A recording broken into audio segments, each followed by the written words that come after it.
Madame, Monsieur, bonjour. Deuxième bouleverse ses programmes pour ce flash spécial à la suite de la violente explosion qui s'est produite ce matin dans un café-restaurant de la plage Jemaa El Fna à Marrakech. Le premier bilan donné par les autorités est très lourd. 14 personnes auraient péri d'après un communiqué du ministère de l'Intérieur et d'après d'autres sources.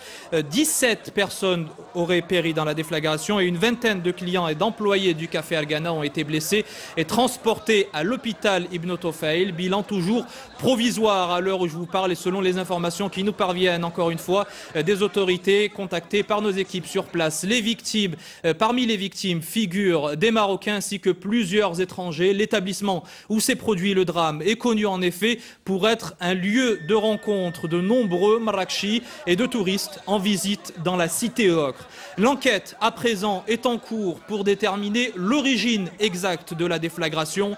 D'après les derniers éléments qui nous sont parvenus de nos équipes sur place, il y aurait de très fortes probabilités pour qu'il s'agisse d'un acte délibéré de nature criminelle selon les autorités, ce qui contredirait manifestement les premières informations qui faisaient état dans la matinée d'une explosion due à une fuite de gaz dont les flammes se seraient propagées à plusieurs bonbonnes. Alors toujours d'après les témoignages qui nous parviennent via nos équipes déployées sur la plage Jemaa El Fna, l'émotion est très vive parmi la population.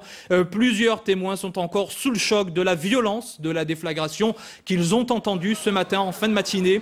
Une explosion qui se serait produite à l'intérieur du café-restaurant. Certains passants parlent de corps déchiquetés et de très importants dégâts matériels. Plusieurs personnes se sont pressées sur les lieux, comme vous le voyez sur ces images, où les secours sont à pied d'œuvre pour sortir d'éventuelles victimes supplémentaires qui seraient restées coincées sous les gravats. Sur place, nous retrouvons notre envoyé spécial Nejla Benbarek. Nejla, bonjour. Alors, comment s'organisent les secours? Est-ce qu'ils sont toujours à la recherche d'éventuelles victimes supplémentaires?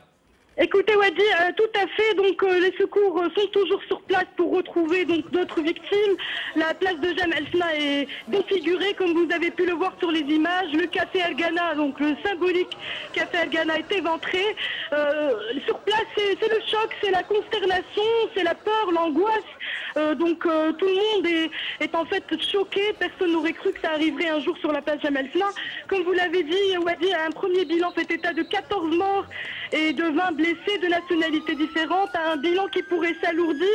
Donc tout de suite, la déflagration qui aurait retenti vers 11h30, les services de sécurité ont été dépêchés sur place, un cordon de sécurité a été établi, la police a donc formé ce cordon de sécurité, une vingtaine d'ambulances ont été dépêchées et les victimes... Justement, Nejla Benbarek, on l'a vu sur les images, de nombreuses personnes se sont massées sur place sur le lieu du drame. Est-ce que les secours arrivent à s'organiser pour justement ne pas être gênés par toute cette population qui s'amasse sur place?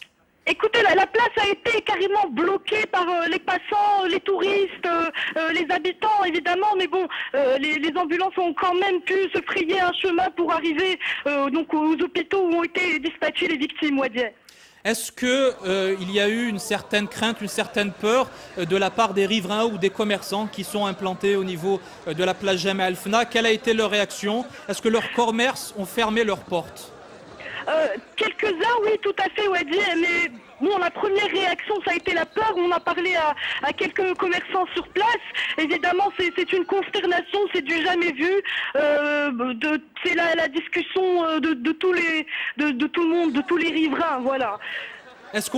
Comment est-ce qu'on perçoit le choc qui a été reçu par la population à travers notamment ces images de lieux complètement éventrés par la force de la déflagration? Les gens en parlent autour d'eux. Comment est-ce que l'information s'est propagée dans la cité de Marrakech? Un bouche à oreille extraordinaire, Wadi. Donc le débat c'était surtout quelle est l'origine de l'accident. Donc il y avait une grosse discussion chez les riverains. Est-ce que c'était en effet la bonbonne de gaz? Est-ce qu'il s'agissait d'un acte criminel? Bon là selon les premiers éléments donc de l'enquête menée par la police scientifique, il s'agirait en effet d'un acte criminel.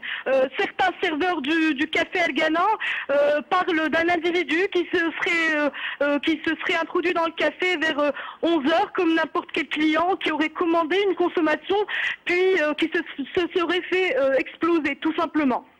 Voilà pour ces éléments que vous nous faites parvenir. Najla Benbarek, merci. On vous retrouvera bien évidemment tout au long de cette journée. Nous reviendrons bien évidemment tout au long de cette journée sur cet événement-là à travers nos différents flashs spéciaux. Donc restez bien sur 2M. Je vous rappelle les éléments principaux des informations qui nous sont parvenues. D'abord, les circonstances. Donc une explosion d'origine, selon toute vraisemblance d'origine criminelle, confirmée par les autorités qui se serait produite en fin de matinée entre 11h et 11h30 au niveau du café Ergana sur la plage Jemaa El-Fna. Le nombre de victimes, lui aussi, serait amené à évoluer au cours de la journée. Le ministère de l'Intérieur vient de faire parvenir un communiqué dans lequel il fait état de 14 morts de différentes nationalités, bien évidemment de victimes marocaines. D'après des sources qui ont été contactées par nos équipes sur place à Marrakech, le bilan pourrait atteindre d'ores et déjà 17 à 18 morts. Bien évidemment, nous reviendrons sur cette information tout au long de l'après-midi. Le nombre de blessés, lui, se situerait autour d'une vingtaine de personnes. Et parmi les victimes figurent des touristes, des clients marrakchi de l'établissement, mais aussi du personnel du café-restaurant Ergana. Voilà ce qu'on pouvait dire